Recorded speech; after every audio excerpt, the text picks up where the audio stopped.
etc., a practice that seems very dominant in discourse around the globe and in media and wherever we look is the idea that simplicity is good, that we want more and more simple. Now, that's great, but the reality is that we live in a very complex. Let's have it again. Okay, good. We live in a very complex world, and all right. So simplicity is supposed to help us cut through all of that mess, and usually it does. And because it does, simplicity is very powerful. Simplicity is something that we think has great effect. And this is what we're taught, that simplicity enhances effectiveness. And that the more simple you are, the more effective you can be. So more and more simple is better. My message to you this morning is, don't believe it. It's only true up to a point. So you're taught that graph. But the real graph is very different. The real graph looks like that. Now, I want to remind you, this graph is a very different shape from that graph. Simplicity works and helps up to a point. So if I can use my pointer is working. So this is that same nice 45-degree line. But at a certain point, things fall off. Why do they fall off? And they fall off because the people that you are appealing to with simplicity don't understand the simplifications that you're making. In order to simplify, you have to discard lots of things that indicate meaning. So I think we should just respond. And if you can do it very effectively, that's great. But if you can't, you are leaving people behind. Now you might say, well, what about this? How does that work? So let me give you the ultimate example of simplification that works perfectly. And I'm not sure there's ever been a better example. Are you all familiar with the French novelist Victor Hugo? Having now said my piece, what would you And he wrote a very important novel called Les Miserables. Became a very successful play, etc. Mr. Hugo went on a trip several months after Les Mis came out. And I just don't understand. Well over 100 years ago. And he wanted to know how the book sales were going. He sent a telegram to his publisher. It consisted of exactly one symbol. He sent a question mark.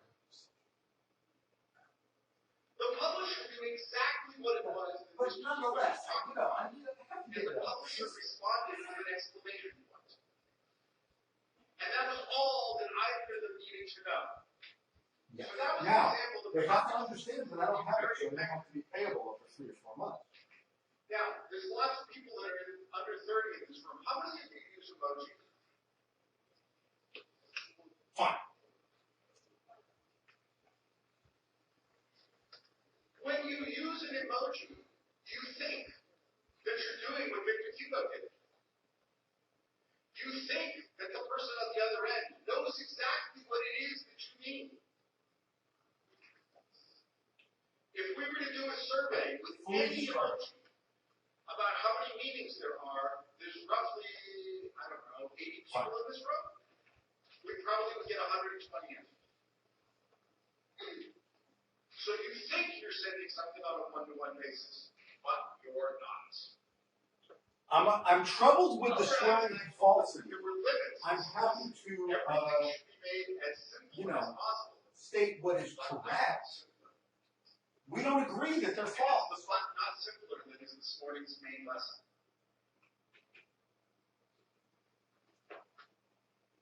So I'm not going to swear that facts are false. I'm happy to swear that there are expressions in my opinion. Involves 4 steps. The first is we decide that there are some distinctions that are very important to make. Then we use those. Well, we don't know what statements they want me to swear are false. So you tell them that if they'll outline what they are, I will consider doing exactly what they say, but I cannot make such a blanket commitment without without knowing That's what not it good is. enough. We haven't simplified it. So now we look for representation for compression, something that can stand for the essence of the meeting. That I'm not opposed, but I need to know what it is. And that I'm not, and you know, if they want me to say that I've reached incorrect conclusions, I'm happy to say I've reached incorrect conclusions. But I mean, you know, did we exchange letters on day whatever it was? Yes, we did. They want me to swear that's false. So let's take as an example the iconic map of the London subway system. This is usually viewed as a great representation of simplicity working. Compared to Without any question, if it's not reciprocal, it's a non-starter. It's highly effective. It tells you how to get around the subway system. It's great.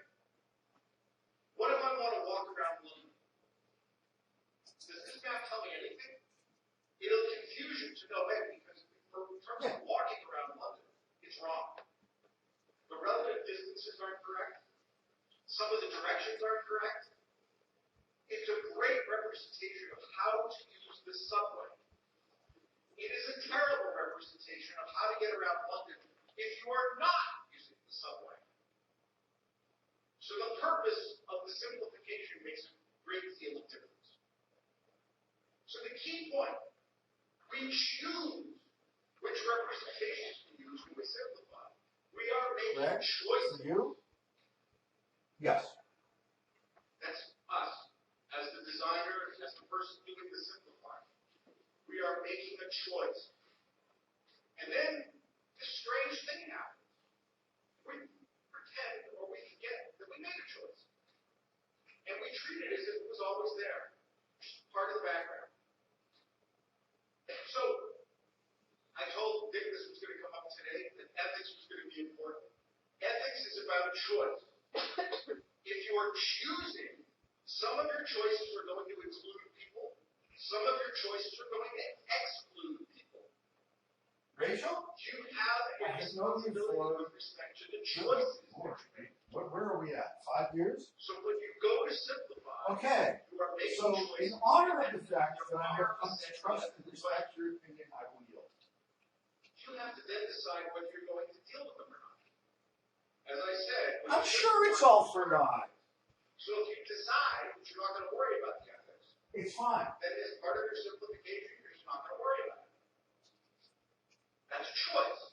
And there's an ethics of that choice as well. And we can keep doing this until we add it to items. But the important thing is, there are choices here, and the choices matter. So what happens is, go back to the emojis.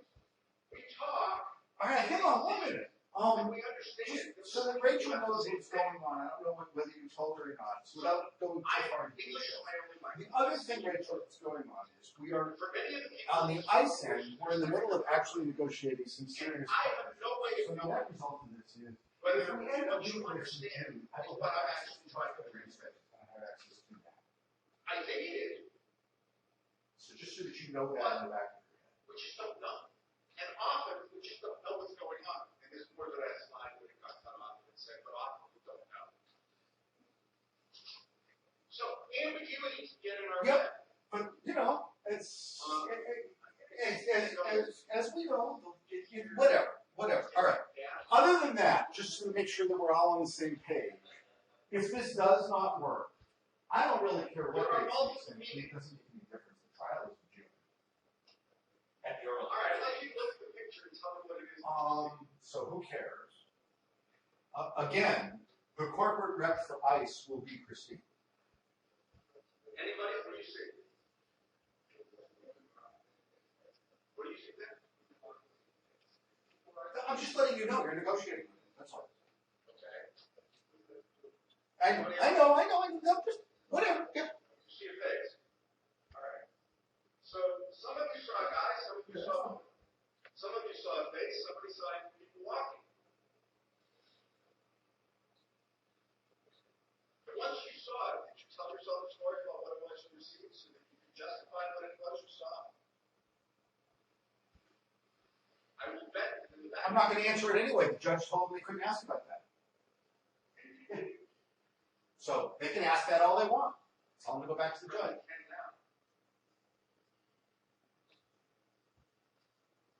So I mean, let's put it this way.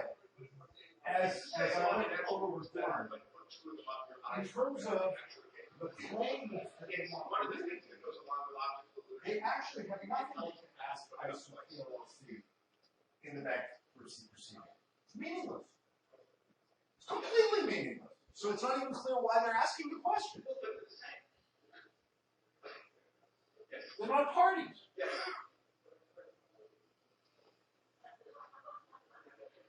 All right. So the point there is that context makes a big difference. Right. Fully understood. Fully understood. So so the answer is they're not going to take proceedings anyway. Because what are they taking? On the restaurant, That case is in suspended animation. You're not all that interested in it when it's on the subway. There isn't even ongoing discovery. It's just in But it's the suspended same animation. But context makes a big difference. By their own actions when they cancel the case management contract. Simplification only works when So, the choices that you make are actually appropriate, and not only to the situation as you see it, but to the situation as the others see it that have to interact with it.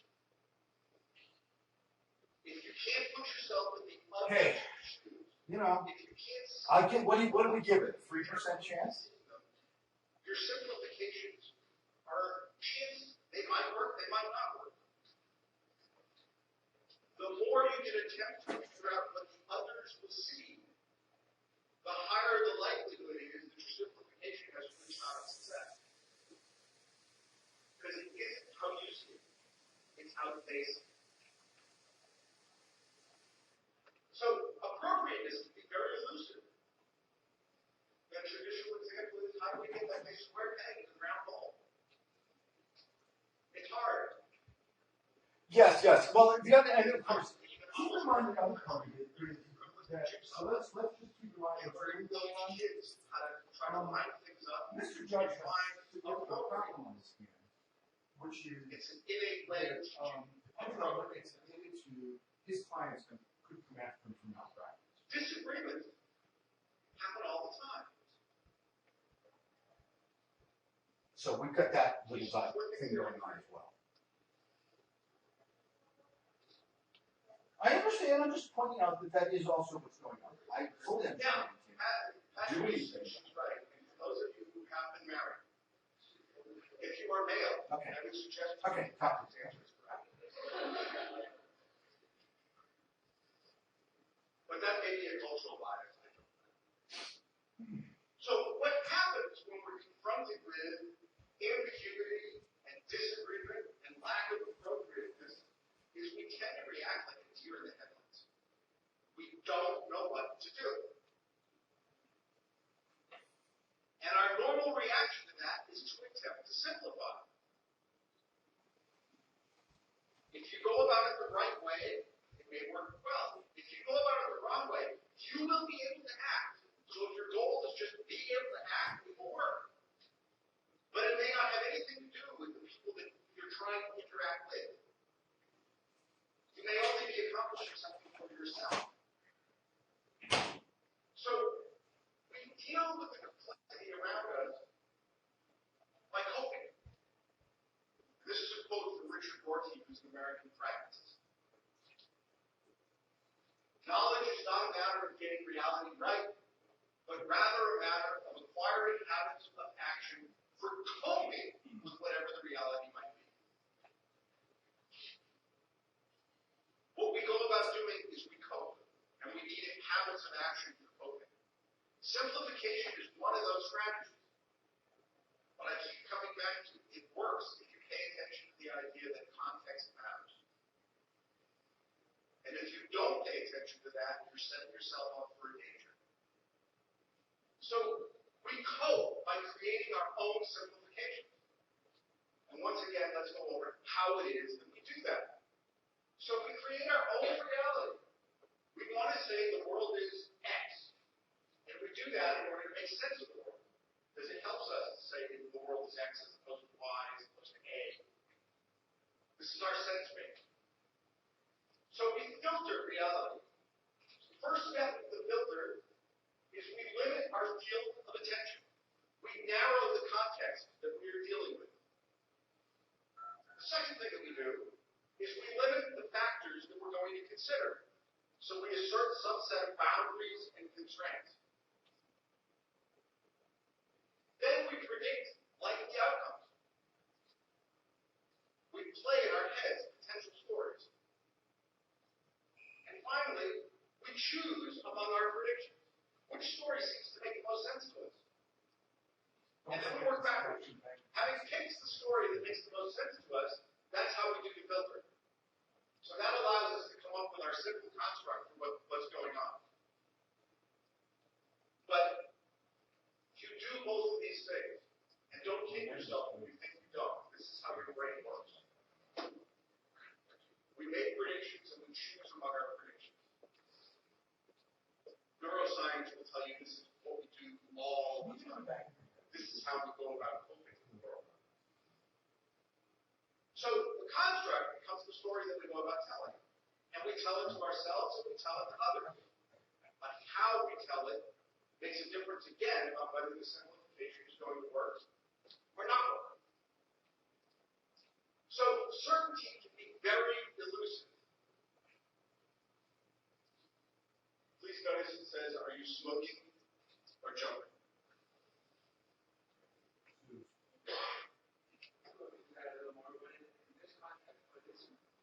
Well, there isn't one. The poor man stepping out wants to know, if you're smoking, I'm not going to worry about it. If you're jumping, I need to go call fire department and worry about this. Yes. So simplification depends on what I refer to as the four shares. So this is your next takeaway. Share number one is that we have a shared sense of boundaries and constraints. When we narrow the context about what it is we're going to deal with, if I narrow the context to a context that you agree with, then my simplification stands a much better chance of working. If I'm worried about the people in this room, but you're worried about all of China, we probably are going to have some issues. So what we've narrowed to now. The next share is what's our sense of history. I know what I mean by certain words. You know what you mean by certain words. You've had certain life experiences. I've had different life experiences. If the symbols and language, etc., that I'm calling upon evoke similar histories, the simplifications are once again far more likely to work. A shared context is the next one. Do we actually understand what it is that we're talking about? If Victor Hugo sent a question mark, and it didn't go to his publisher, but it had gone to his daughter, she probably would have had no idea what it meant. All of the meaning would have been lost. Same symbol, same history, different context. And the last one is the one that is important. The strangest one, but it's the one that actually is the most important. If we don't share a sense in the particular situation of what it is that constitutes an explanation, our simplification is also likely to fail. And that's because our stopping point when we ask how and why will be different. Explanations are what we regard as a satisfactory answer to the questions of how or why. And if I confront you with something that you have to puzzle out the meaning, you need to figure out how and why and then stop. If we have different stopping points, if we have different understandings of what will constitute something that is satisfactory to get us to stop, we're not going to arrive at a common understanding of the simplification.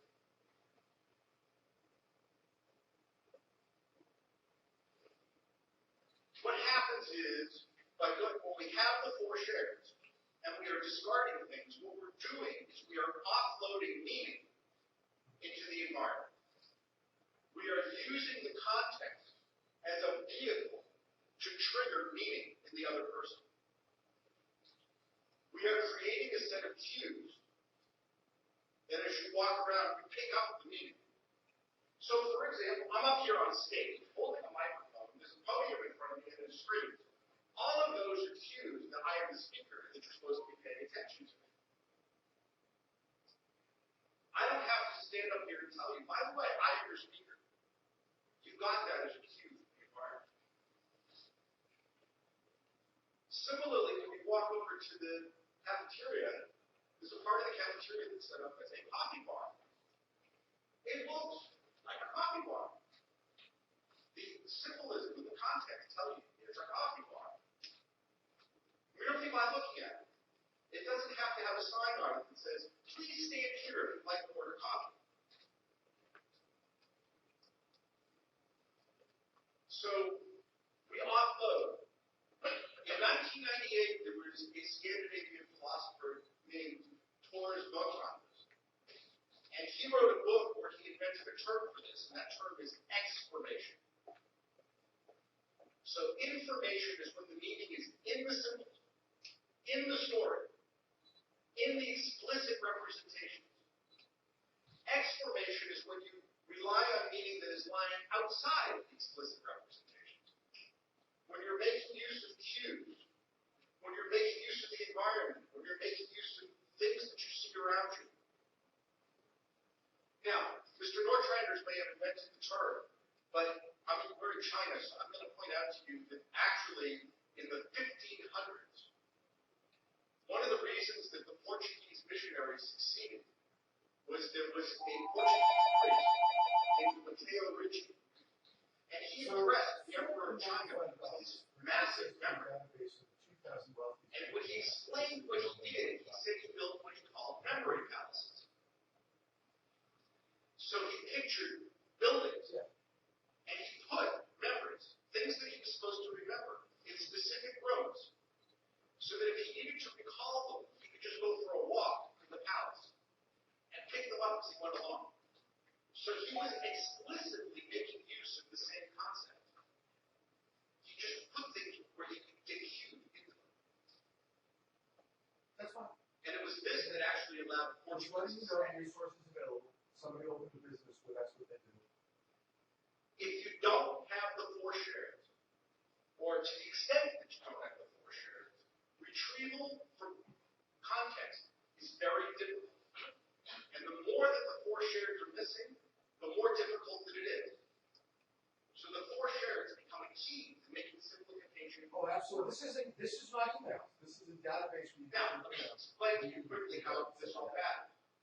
In the beginning of the chart here, we have loose connections, metaphors, and tangents. This is, I have some simplicity, and it's On the other hand, it builds the possibility exists for multiple meanings. We can take a chair. The chair might be useful for sitting on. It might be useful as a decorative object. It might be useful as a table. I think it's I might need to stand on it and use it like a ladder. All of that's I'll send it to you. Okay. And things are effective because there's room. There's room for the multiple meanings. Okay. All right. Thanks. Okay. As I move up. Yeah, I saw that. Yeah, so it helps with thinking about how to give the match. Yep. Okay. Again, we have perfect agreement, so we can end up with Yep. our Victor's Hugo. Good. Okay. All Thanks. the four shares are aligned, and you know exactly what you're talking about. This works. And again, everybody trying to send emojis thinks this is what they're doing. And then we get the mess. And the mess says, if the four shares are present, things are aligned in that nice line. You saw this on Friday with my Donald Trump lecture. This is what happens with the insiders. They just follow that line nicely. But down here is when the other people that you're dealing with bring different senses of the four shares when they're observing. They might see a different context. They might see a different history. They might have a different understanding of boundaries and constraints. Those differences outweigh the commonalities. And what they see is dissonance, and you're no longer very effective.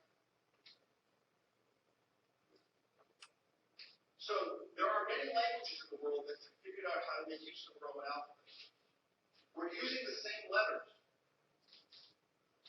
If you start writing something down in Finnish, I'm not going to understand it, even though you're using the Roman alphabet. The commonality is there, but the meaning isn't. I have no idea what these things are. And it'll be just completely dissonant. Even though the simplification of the 26 letters is exactly the same. So what you want to do is avoid being in the chasm of discipline.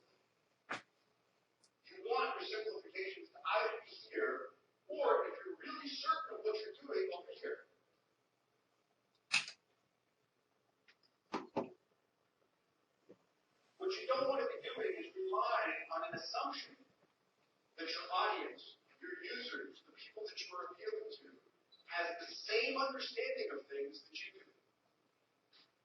And the only way you're going to figure this out is to ask.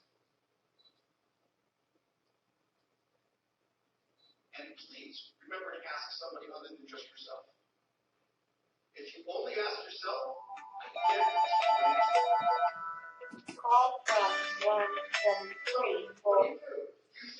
There's this beautiful lady that I know named Heather Susan. Every once in a while she calls. Is this one of those calls?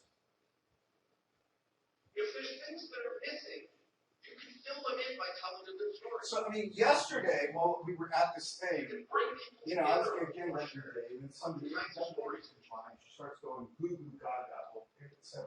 But you gotta remember, a good story is a story that allows the listener to put themselves into the story. And I started in on this is the nicest thing anyone's done. If they can't put themselves in the story, it's I not can't a story. thank you. It won't work. I gotta make sure my ex-wife knows that somebody It actually. would be my standard argument with this. I can do it. I don't know what good it would do, but I could do it. So if you're going to tell the story, you want it to include the pieces of the four shares that you perceive are missing. So that you can bring them around to the same idea. And she was with a bunch of her classmates. And So simplification doesn't always work. And if you want to make it work, you've got to think about what do you have in common and what you don't have. she walks up and she goes, Think about the four shares to figure out what needs to be in the story to make the simplification work. And I'm like, oh my God, thank you. So when you see things that are complex, one of the ways you can react to them is to be completely confused.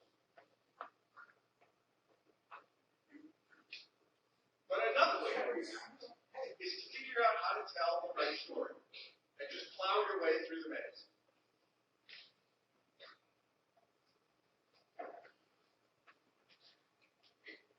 So your summary chart, but I'm not going to end this with this. I'm going to end this by walking you through a story, because otherwise I'm going to be true to my own word. She's dubious. So your summary is, you need to figure out what the situation is. You want your story to resonate with other people Focus is cyberbullying. by thinking about the four shares.